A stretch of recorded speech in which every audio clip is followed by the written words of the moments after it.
Hi welcome to the channel Akshata's beauty logs. ಯಾರೆಲ್ಲ ನನ್ನ ಚಾನಲ್ಗೆ ಹೊಸದಾಗಿ ಭೇಟಿ ನೀಡ್ತಿದ್ದೀರಾ ಪ್ಲೀಸ್ ಸಬ್ಸ್ಕ್ರೈಬ್ ಮಾಡ್ಕೊಂಡು ನೋಡಿ, ಹಾಗೆ ಪಕ್ಕದಲ್ಲಿರೋ ಬೆಲ್ಲೈಕನ್ ಕೂಡ ಪ್ರೆಸ್ ಮಾಡಿ. ಇವತ್ತಿನ ಲಾಗ್ ನಮ್ಮ ಚಂಪು ಡಿಂಪುದ ಒನ್ ಡೇ ಹೆಂಗಿರುತ್ತಾ ಅಂತ ನಿಮ್ಮ ಜೊತೆ ಶೇರ್ ಮಾಡಬೇಕು ಅಂದ್ಕೊಂಡಿದ್ದೀನಿ. ಸೊ ಮಾರ್ನಿಂಗಿಂದ ಈವ್ನಿಂಗ್ವರೆಗೂ ಆದಷ್ಟು ಟ್ರೈ ಮಾಡ್ತೀನಿ. ಸೊ ಮಾರ್ನಿಂಗ್ ಎದ್ದರು ಅವರಿಬ್ಬರು ಎದ್ದು ಚೆನ್ನಾಗಿ 11:30 ಆಯಿತು ಟೈಮು. ಸ್ನಾನ ಎಲ್ಲ ಮಾಡಿಸಿ ಅವ್ರಿಗೆ ಡ್ರೆಸ್ ಹಾಕಿದ್ವಿ. ಒಬ್ಬಳು ಮಲಗಿದಾಳ, ಇನ್ನೊಬ್ಳು ಅವ್ರ ಪಪ್ಪನ ಜೊತೆ ಆಟ ಆಡ್ತಿದ್ದಾಳೆ. ಸೊ ಡ್ಯಾಡಿ ಡೈಲಿ ರಾಮನ ಸಾಂಗು, ಶ್ರೀರಾಮನ ಸಾಂಗು ಮತ್ತು ಹನುಮಾನ್ದು, ಕೃಷ್ಣಂದು ಸಾಂಗ್ ಹಾಕಿರ್ತಾರೆ. ಹಂಗಾಗಿ ಹನುಮಾನ್ ಚಾಲೀಸ್ ಅದನ್ನು ಕೇಳಿಸ್ಕೊತಿದ್ಲು. ಇನ್ನೊಬ್ಬಳು ಜಸ್ಟ್ ಎದ್ಲು ಮಲಗಿದ್ಲು. ಸೊ ಒಬ್ಬರು ಮಲಗ್ತಾರೆ, ಒಬ್ಬರು ಹೇಳ್ತಾರೆ. ಒಂದೇ ಟೈಮ್ ಮಲಗ್ತಾರೆ. ಇಲ್ಲಾಂದರೆ ಒಬ್ಬೊಬ್ಬರು ಒಮ್ಮೆ ಇವಳು ಮಲ್ಕೊಂಡ್ರೆ ಇನ್ನೊಮ್ಮೆ ಅವಳು ಮಲ್ಕೋತಾಳೆ. ಸೊ ಎದ್ರು ಇಬ್ಬರು ಅವ್ರ ಡ್ಯಾಡಿ ಜೊತೆ ಆಟ ಆಡ್ತಿದ್ರು. ಇಬ್ಬರು ಸ್ನಾನ ಮಾಡಿದರು. ಇವಳು ಮಲ್ಕೊಂಡಿರಲಿಲ್ಲ, ಚಂಪು ಮಲ್ಗಿದ್ಲು. ಎತ್ಕೊಂಡು ಬಂದು ಅವ್ರ ಡ್ಯಾಡಿ ಹತ್ರ ಹಾಕಿದ್ನಿ. ಅವ್ರ ಡ್ಯಾಡಿ ಜೊತೆ ಟೈಮ್ ಸ್ಪೆಂಡ್ ಮಾಡ್ತಾರೆ. ಅವ್ರ ಡ್ಯಾಡಿ ಕೂಡ ಹೆಂಗಂತ ಅಂದರೆ ಇವಾಗ ರಜೆಗೆ ಬಂದಾರ ಜಾಸ್ತಿ ಟೈಮ್ ಅವ್ರ ಜೊತೆ, ಯಾವಾಗ್ಲೂ ಟೈಮ್ ಅವ್ರ ಜೊತೆ ಸ್ಪೆಂಡ್ ಮಾಡ್ತಾರೆ. ಅವ್ರ ಜೊತೆ ಡೈಲಿ ಇಂಗ್ಲೀಷು, ಕನ್ನಡ, ಹಿಂದಿ ಒಳಗೆ ಮಾತಾಡೋದಾಯಿತು, ಅವರಿಗೆ ಬಾಡಿ ಪಾರ್ಟ್ಸನ್ನು ಹೇಳ್ಕೊಡೋದಾಯಿತು, 1 2 3 ಹೇಳ್ಕೊಡೋದಾಯಿತು. ನೆಕ್ಸ್ಟು ಹನುಮಾನ್ ಚಾಲೀಸು ಮತ್ತು ರಾಮ ಆಯಂಗೆ ಅಂತ ಐತಲ್ಲ ಸಾಂಗ್, ಅದನ್ನಾಯಿತು ಜಾಸ್ತಿ ಹಚ್ಚಿ ಅವ್ರ ಬಾಜು ಇಟ್ಟು ಅವ್ರ ಜೊತೆ ಆಟ ಮಾಡ್ತಾರೆ. ಹಾಗೆ ನಾನು ಕೂಡ ಸ್ನಾನ ಎಲ್ಲ ಮಾಡಿ ಸ್ವಲ್ಪ ಕೆಲಸ ಇತ್ತು ಮುಗಿಸ್ಕೊಂಡು ಅವ್ರ ಜೊತೆ ಸ್ವಲ್ಪ ಆಟ ಆಡ್ತಿದ್ದೆ. ನಾನು ಅವ್ರ ಜೊತೆ ಟೈಮ್ ಜಾಸ್ತಿ ಸ್ಪೆಂಡ್ ಮಾಡ್ತೀನಿ. ನಾನು ಅಂದರೆ ಮೊಬೈಲ್ ಸ್ವಲ್ಪ ಅವಾಯ್ಡ್, ಇವಾಗಂತೂ ಮೊಬೈಲ್ ಸ್ವಲ್ಪ ಜಾಸ್ತಿನೇ ಅವಾಯ್ಡ್ ಮಾಡ್ತಿದ್ದೀನಿ. ಅವ್ರ ಜೊತೆ ಟೈಮ್ ಸ್ಪೆಂಡ್ ಮಾಡಬೇಕು, ಅವರಿಗೋಸ್ಕರ ಟೈಮ್ ಕೊಟ್ಟರೆ ನಾಳೆ ಅವರು ನಮಗೋಸ್ಕರ ಟೈಮ್ ಕೊಡ್ತಾರೆ ಅನ್ನೋದಷ್ಟೇ. ಸೊ ಅವ್ರ ಜೊತೆ ಚೆನ್ನಾಗಿ ಆಟ ಆಡ್ತಿದ್ದೆ. ಅವರು ಈ ಥರ ಇವಾಗೆಲ್ಲ ಕಟ್ಗಳೆಲ್ಲ ನಡಾತೈತಿ. ಕಟ್ಗಳು ಇಟ್ಟರೆಲ್ಲ ನಗ್ತಾರೆ ಅವರು, ಎಷ್ಟು ಚೆನ್ನಾಗಿ ನಗ್ತಾರೆ, ಆಟ ಆಡ್ತಾರೆ, ಸ್ಮೈಲ್ ಮಾಡ್ತಾರೆ. ಮತ್ತು ಬ್ಯಾಕ್ ಕ್ಯಾಮ್ರಾ ಎಲ್ಲ ತೋರಿಸಿದ್ರೆ ಸ್ಮೈಲ್ ಮಾಡೋದು, ನನ್ನ ಐಡೆಂಟಿಫಿಕೇಷನ್ ಮಾಡ್ತಾರೆ. ಏನಾದರೂ ಮಾತಾಡಿದರೆ ಅದಕ್ಕೆ ರೆಸ್ಪಾನ್ಸ್ ಮಾಡತ್ತಾರ ಅಷ್ಟು ಚೆನ್ನಾಗಿ. ಈಗ ವಾಪಸ್ ಅಂದರೆ ಉಲ್ಟಾ ಬೀಳತ್ತಾರೆ. ಇವಾಗ ಅವರಿಗೆ 4 months 23 days. ಹಾಗಾಗಿ ಹೊಳ್ಳಿ ಬೀಳತ್ತರ. ಸ್ವಲ್ಪ ಜಾಸ್ತಿ ಪೂರ ಹೊಳ್ಳಿ ಬೀಳಲ್ಲ, ಜಾಸ್ತಿ ಹೊಳ್ಳಿ ಬೀಳಕ್ಕೆ ಟ್ರೈ ಮಾಡತ್ತಾರ. ಬಟ್ ಇನ್ನೂ ಹೊಳ್ಳಿ ಬೀಳಕ್ಕೆ ಬರವಲ್ದು ಅವರಿಗೆ. ಹಾಗಾಗಿ ನಾನೇ ವಾಪಸ್ ಹಾಕಿರ್ತೀನಿ ಸ್ವಲ್ಪ. ಒಬ್ಬಳಿಗೆ ನಾವು ಹಾಲನ್ನ ಹಚ್ಚಿದ್ವಿ, ಇನ್ನೊಬ್ಳಿಗೆ ಏನಿಲ್ಲ. ಡಿಂಪುಗೆ ಹಾಲು ಹಚ್ಚಿದ್ವಿ ನಾವು ಸೆಕೆಂಡ್ ಬೇಬಿಗೆ, ಇವಳಿಗಿಲ್ಲ.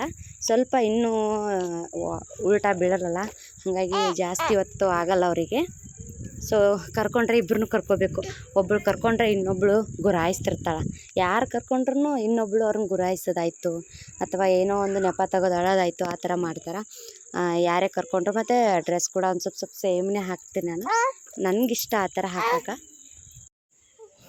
ಸೊ ಅವರಿಗೆ ಆದಷ್ಟು ಸ್ವಲ್ಪ ಬೇಗ ಸ್ನಾನ ಮಾಡಿಸಿ ಬಿಸಿಲಿಗೆ ಹಿಡಿದು ಚೆನ್ನಾಗಿ ಫೀಡ್ ಮಾಡಿಸ್ತಿರ್ತೀನಿ ನಾನು. ಕರೆಕ್ಟಾಗಿ ಹಾಲನ್ನ ಕೊಟ್ಟು ಮಲ್ಕೊಂಡ್ಮೇಲೆ ಚೆನ್ನಾಗಿ ಈ ಥರ ಆಟ ಆಡ್ತಾರೆ ಅವರು. ಹೊಟ್ಟೆ ತುಂಬಿರಲಿಲ್ಲ ಅಂದರೆ ಆಟ ಆಡಲ್ಲ, ಅಳ್ತಾರೆ. ಸೊ ನೋಡ್ತಿರ್ಬೇಕು ನಮ್ಮ ಬೇಬಿ ಎಷ್ಟು ಆಕೆ ಫಸ್ಟ್ನೇದಕ್ಕೆ ಅಂಶಿಕ ಇದಲ್ಲ, ಜಾಸ್ತಿ ಸ್ಮೈಲ್ ಮಾಡ್ತಾಳೆ. ಸೊ ಅವ್ರ ಡ್ಯಾಡಿ ಕೂಡ ಕರ್ಕೊಂಡ್ರು.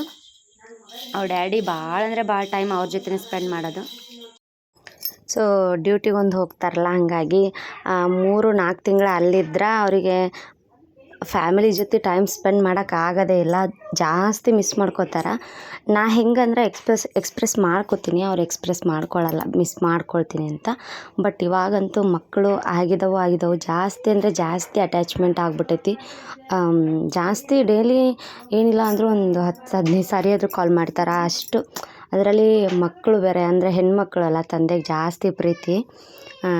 ಬಂದಾಗಲೇ ಇವಾಗ ಫಸ್ಟು ಹುಟ್ಟಾಗ ಬಂದಿದ್ರು, ಅವಾಗೂ ಕೂಡ ನನಗೆ ಎತ್ಕೊಳ್ಳೋಕ್ಕೂ ಬರ್ತಿದ್ದಿಲ್ಲ, ಅಷ್ಟು ಭಯ ಆದ್ರೂ ಅವರ ಹೊತ್ಕೊಂಡು ಅವರಿಗೆ ಸ್ನಾನ ಮಾಡಿಸೋದಾಯ್ತು, ಕಾಡಿಗೆ ಹಚ್ಚೋದಾಯ್ತು ಎಲ್ಲ ಮಾಡ್ತಿದ್ರು.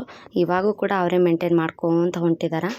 ಸೊ ನಾನು ಹಂಗೆ ಒಬ್ಬರು ಹೆಂಗಂತಂದರೆ ಟ್ವಿನ್ಸ್ ಇದ್ದಾರಲ್ಲ, ಅವ್ರು ಬಂದರು ಅಂದ್ರೆ ನಂಗೆ ಸ್ವಲ್ಪ ಅನ್ನೋಕ್ಕೇನು ಜಾಸ್ತಿ ಫ್ರೀ ಆಗುತ್ತಾ.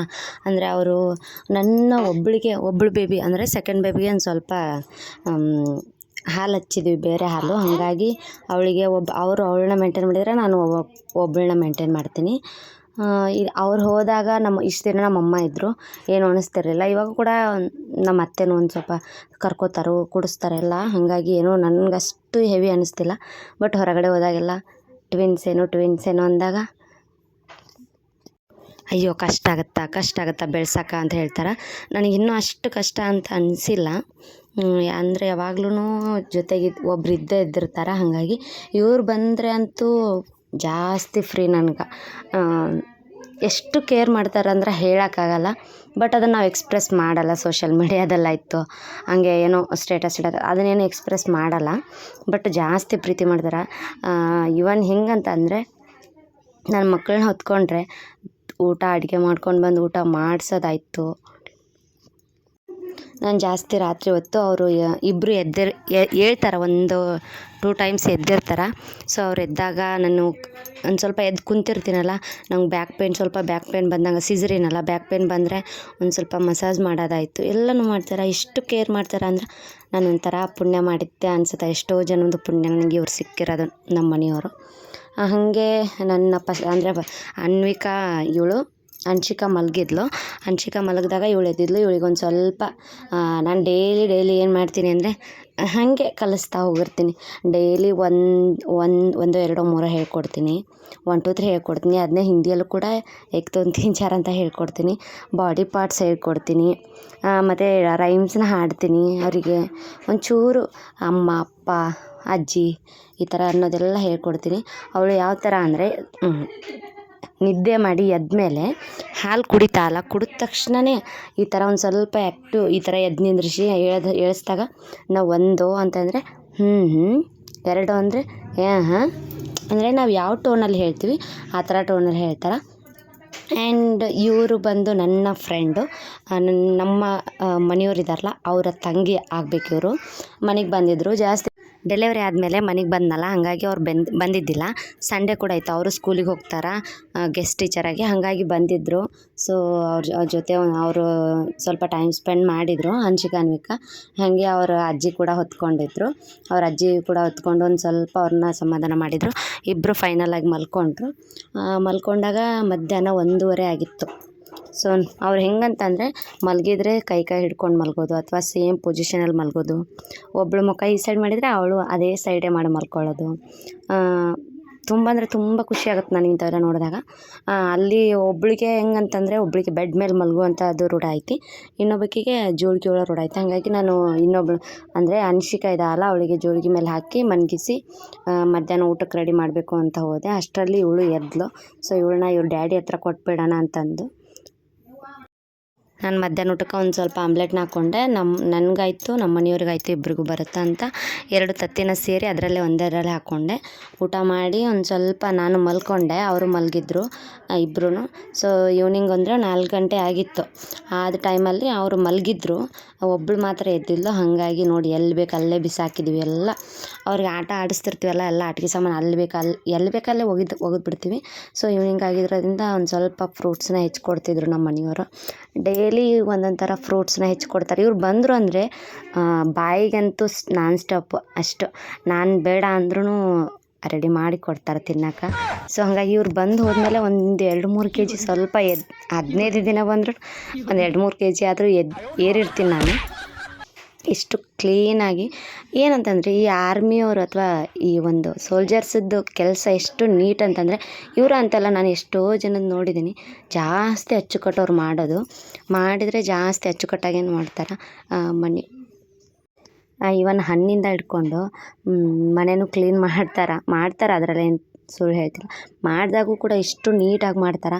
ಅವರಷ್ಟು ಕೆಲಸ ನಂಗೆ ಬರೋದು ಇಲ್ಲ ಮಾಡೋಕೆ, ಅಷ್ಟು ಪೇಷನ್ಸ್ ಇಲ್ಲ ಅವ್ರಿಗೆ, ಜಾಸ್ತಿ ಪೇಷನ್ಸು. ಹಾಗಾಗಿ ಹೆಚ್ಚಿಕೊಟ್ರು. ನಾನು ಇವಳನ್ನ ಅನ್ಶಿಕಂಗೆ ಕರ್ಕೊಂಡು ತಿಂತಿದ್ದೆ. ಅವಳಿಗೆ ಇನ್ನೂ ಜಸ್ಟು ಇವಾಗ 5 months ಆಗ್ತಾ ಬಂತು, ಅಂದರೆ 5 4 months 28 days ಆಯಿತು. ಹಾಗಾಗಿ ನಾನು ಆ್ಯಪಲ್ನ ತಿಂದು ಇವಳನ್ನ ಕೊಟ್ಟು ಒಂದು ಸ್ವಲ್ಪ ಪೊಮೊಗ್ರಾನೇಟ್ಸ್ ಇತ್ತಲ್ಲ, ಅದನ್ನು ತಿನ್ನೋಕ್ಕಾಗಲ್ಲ ಬೀಜ ಜಾಸ್ತಿ ಅಂತಂದು ಸ್ವಲ್ಪ ಜ್ಯೂಸ್ ಮಾಡಿದರೆ ಆಯಿತು ಅಂದ್ಕೊಂಡು ಕುಂತಿದ್ದೆ. ಅಷ್ಟರಲ್ಲಿ ಅವ್ರ ಡ್ಯಾಡಿ ಅವ್ರನ್ನ ಹೊತ್ಕೊಂಡಿದ್ರು. ಅದು ಹೇಳ್ತೀನಲ್ಲ, ಜಾಸ್ತಿ ಅಂದರೆ ಜಾಸ್ತಿ ಮಕ್ಳ ಜೊತೆ ಟೈಮ್ ಸ್ಪೆಂಡ್ ಮಾಡ್ತಾರೆ. ಮೊಬೈಲ್ ಯೂಸ್ ಮಾಡೋದಾಯಿತು ಕಡಿಮೆ, ಹೊರಗಡೆ ಅಂತೂ ಹೋಗೋದೇ ಇಲ್ಲ. ಫ್ರೆಂಡ್ಸ್ ಜೊತೆ ಟೈಮ್ ಸ್ಪೆಂಡ್ ಮಾಡಬೇಕು ಅಂತ ಅನ್ನೋದೇ ಇಲ್ಲ, ಬರೀ ಮಕ್ಳ ಜೊತೆನೇ ಟೈಮ್ ಸ್ಪೆಂಡ್ ಮಾಡ್ತಾರೆ. ದೂರ ಇರ್ತಾರ ಅನ್ನೋದು ಒಂದು ಲೆಕ್ಕ, ಆದರೆ ಬಂದಾಗ ಇವರಷ್ಟು ಪ್ರೀತಿ ಯಾರು ಕೊಡೋಕ್ಕೆ ಸಾಧ್ಯನೇ ಇಲ್ಲ. ದಿನಾ ಜೊತೆಗಿರೋರು ಗಂಡಸರು ಯಾರೇ ಇದ್ರೂ ಇಷ್ಟು ಪ್ರೀತಿ ಕೊಡ್ತಾರೋ ಇಲ್ಲ ನಂಗೆ ಗೊತ್ತಿಲ್ಲ. ಯಾಕಂದರೆ ದಿನ ಇರ್ತೀವಿ ಅಂದರೆ ಅದ್ರ ಬೆಲೆನೇ ಗೊತ್ತಿರಲ್ಲ. ಹೋಗ್ತಾರೆ ಆಫೀಸ್ ಕೆಲಸ ಅಥವಾ ಯಾವುದೋ ಒಂದು ಕೆಲಸ ಮಾಡ್ತಿರ್ತಾರೆ, ಮುಗಿಸ್ಕೊಂಡು ಬರ್ತಾರೆ, ಮತ್ತೆ ಹೌದು ಓಕೆ ಸ್ವಲ್ಪ ಮುದ್ದಾಡೋದು ಮಕ್ಕಳನ್ನ, ಮತ್ತೆ ಕ್ಯಾಸ್ ಯೂಸ್ವಲ್ ಹೆಂಗಿರುತ್ತೆ ಹಂಗೆ. ಬಟ್ ಇವ್ರು ಹಂಗಲ್ಲ. ಇವರಿಗೆ ರಜೆ ಅಂತ ಬಂದರೆ ಇವರಿಗೆ ಮಕ್ಕಳು ಮನೆ ಬಿಟ್ಟರೆ ಏನೂ ಆಪ್ಷನ್ಸೇ ಇರಲ್ಲ. ಹಾಗಾಗಿ ಒಂದು ಚೂರು ಎಲ್ಲೂ ಹೋಗಲ್ಲ ಮಕ್ಕಳ ಜೊತೆ, ಮನೆ ಜೊತೆ. ಇಷ್ಟು ದಿನ ನಾವು ಟೈಮ್ ಸ್ಪೆಂಡ್ ಮಾಡೋಕ್ಕಾಗಿಲ್ಲ ಅನ್ನೋದು ಇಲ್ಲೇ ನಮ್ಮ ಜೊತೆನೇ ಟೈಮ್ ಸ್ಪೆಂಡ್ ಮಾಡ್ತಾ ಕುಂದಿರೋದು. ಸೊ ನಾನು ಆ್ಯಪಲ್ಲು ಮತ್ತು ಒಂದಿಷ್ಟು ದಾಳಂಬ್ರಿ ಇತ್ತು, ಎರಡನ್ನೂ ಮಿಕ್ಸ್ ಮಾಡಿ ಒಂದಿಷ್ಟು ಜ್ಯೂಸ್ ಮಾಡಿದೆ. ಅವಳಿಗೂ ಕೂಡ ಜ್ಯೂಸನ್ನ ತಿನ್ನಿಸ್ತಿದ್ದೀನಿ. ಇಬ್ಬರಿಗೂ ಸ್ವಲ್ಪ ಜ್ಯೂಸನ್ನ ಸ್ವಲ್ಪ ಲಿಕ್ವಿಡ್ ಥರ ಮಾಡಿ ಹಾಕೋದಾಯಿತು ಮಾಡ್ತಿದ್ದೀನಿ. ಸೊ 5:05 ಆಗಕ್ಕೆ ಬಂತು ಟೈಮು. ಅವರು ಸ್ವಲ್ಪ ನೈಟ್ ಎದ್ದಿದ್ರು. ಒಬ್ಬಳು ಇವಳು ಅನ್ವಿಕಾ ಇದಲ್ಲ, ಎದ್ದರೆ ಅವರೇ ಎದ್ದಿರ್ತಾರೆ, ನಾನು ಎಬ್ಸಲ್ಲ. ಅವಳಿಗೆ ಫಾರ್ಮುಲಾ ಮಿಲ್ಕು ಸ್ವಲ್ಪ ಅವರೇ ಕುಡಿಸ್ಬಿಡ್ತಾರೆ.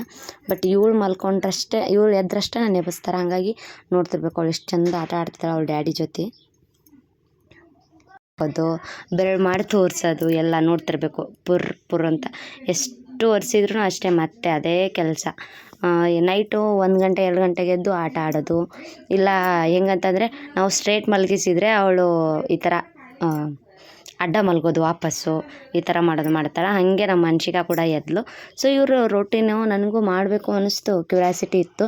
ಬಟ್ ಏನು ಅಂತಂದರೆ ಇವ್ರು ರೊಟೀನ್ ಮಾಡೋಣ ಅಂತ ಲಾಗ್ ಮಾಡಿದ್ರೆ ಬರೀ ಹೇಳೋದು ತಿನ್ನೋದು ಮಲಗೋದು, ಹೇಳೋದು ತಿನ್ನೋದು ಮಲಗೋದೇ ಆಯಿತು. ಬಟ್ ಮಾಡಿದ್ನಲ್ಲ ಅಂದ್ಕೊಂಡು ಹಾಕಿದೆ. ನೋಡೋಣ ಇನ್ನೂ ಒಂದು ವರ್ಷದ ಮೇಲೆ ಆಗಲಿ, ಅವ್ರ ರೊಟೀನ್ ಏನಾದರೂ ಚೇಂಜ್ ಆದರೆ ನಿಮ್ಮ ಜೊತೆ ಶೇರ್ ಮಾಡ್ತೀನಿ ನಾನು. ಕ್ಯಾಮ್ರಾ ನೋಡಿದರೆ ಪೋಸ್ ಭಾರಿ ಕೊಡ್ತಾಳೆ. ಬ್ಯಾಕ್ ಕ್ಯಾಮ್ರಾ ಹಿಡಿದ್ರೆ ಜಾಸ್ತಿ ಸ್ಮೈಲ್ ಮಾಡ್ತಾಳೆ. ಫ್ರಂಟ್ ಇಳ್ತಾರೆ ಇನ್ನೂ ಗೊತ್ತಾಗಲ್ಲ, ಜಸ್ಟ್ ನೋಡ್ತಾಳೆ ಮುಖ. ಬಟ್ ಬ್ಯಾಕ್ ಕ್ಯಾಮ್ರಾ ಹಿಡಿದ್ರೆ ಜಾಸ್ತಿ ಅಂದರೆ ಜಾಸ್ತಿ ಸ್ಮೈಲ್ ಮಾಡ್ತಾಳೆ. ಇವಾಗಂತಲ್ಲ, ಅವಳಿಗೊಂದು 3 months ಆಗಿತ್ತು. ಅವಾಗಿಂದನೂ ಅವ್ರ ಡ್ಯಾಡಿ ವಿಡಿಯೋ ಕಾಲ್ ಮಾಡಿದಾಗ ನಾನು ಬ್ಯಾಕೇ ಹಿಡಿತಿದ್ನಿ. ಅವಾಗಿಂದ ಜಾಸ್ತಿ ನಗ್ತಾ ಇದ್ಲಕ್ಕೆ. ಹಾಗಾಗಿ ನಾನು ಬ್ಯಾಕ್ ಕ್ಯಾಮ್ರಾನೇ ಹಿಡಿತೀನಿ. ವಿಡಿಯೋ ಮಾಡಬೇಕಾದ್ರೆ, ರೀಲ್ಸ್ ಮಾಡಬೇಕಾದ್ರೆ ಜಾಸ್ತಿ ಪೋಸ್ ಕೊಡ್ತಾಳೆ ಅವಳು. ನಾನು ಅವ್ರ ಜೊತೆ ಜಾಸ್ತಿ ಅಂದರೆ ಜಾಸ್ತಿ ಟೈಮ್ ಸ್ಪೆಂಡ್ ಮಾಡ್ತೀನಿ. ಆದಷ್ಟು ಎಷ್ಟು ಅಂದರೆ ಅಷ್ಟು. ಅವ್ರ ಡ್ಯಾಡಿ ಕೂಡ ಹಂಗೆ. ಸೊ ನೈಟು ಅವ್ರ ಡ್ಯಾಡಿ ಅವರಿಗೆ ರೈಮ್ಸ್ನ ತೋರಿಸ್ತಿದ್ರು, ಹಾಗೆ ನಾವು ಕೂತಿದ್ದೆ ಅವ್ರ ಜೊತೆ. ಏನು ಅಂತಂದರೆ ಇವರು 3 months ಆಗಿತ್ತು. ಇವಳು ಅನ್ವಿಕಾ ಇದಲ್ಲ, ಚೂರು ಮಲ್ಕೊತಿರ್ಲಿಲ್ಲ. ಈಗ ನಾವು ಜೋಳಿಗೆ ಕಟ್ತೀವಲ್ಲ ಸೀರೆದು, ಆ ಜೋಳಿಗೆ ಒಳಗೆ ಮಲ್ಕೊತೇ ಇರಲಿಲ್ಲ ಒಟ್ಟ. ಅದಕ್ಕೆ ನಾವು ಒಂದು ಆನ್ಲೈನ್ ಒಳಗೆ ಇದು ಜೋಳಿಗೆ ಆರ್ಡ್ರ್ ಮಾಡಿದ್ವಿ, 1300 ರೂಪಾಯಿ ಅದಕ್ಕೆ. ಅದನ್ನೆಲ್ಲ ಸೆಟ್ ಮಾಡ್ತಿದ್ದಾರೆ. ಇದು ಸ್ವಲ್ಪ ಮನೆ ದೊಡ್ಡದಾಗತ್ತಲ್ಲ, ಹಾಗಾಗಿ ಅದಕ್ಕೆ ಲೆಂತ್ ಜಾಸ್ತಿ ಆಗುತ್ತೆ ಅನ್ನೋದಕ್ಕೆ ಒಂದಿಷ್ಟು ಹಗ್ಗ ಕಟ್ಟಿದ್ವಿ. ಹಗ್ಗ ಕಟ್ಟಿ ಸ್ಪ್ರಿಂಗ್ನ ಹಾಕಿ ಇದನ್ನು ಸೆಟ್ ಮಾಡ್ತಿದ್ದೀವಿ. ಸೊ ಇದು ಚಲೋ ಐತಿ, ಎಲ್ಲಾದರೂ ಈಸಿಯಾಗಿ ಕ್ಯಾರಿ ಮಾಡ್ಬೋದು ಎಲ್ಲಾದ್ರೂ. ಇದು ಆಪ್ಷನ್ ವಿಂಡೋ ಇದ್ದರೆ ವಿಂಡೋಗೂ ಹಾಕ್ಕೋಬೋದು, ಈ ಥರ ಇದ್ದರೆ ಈ ಥರನೂ ಹಾಕ್ಕೋಬೋದು.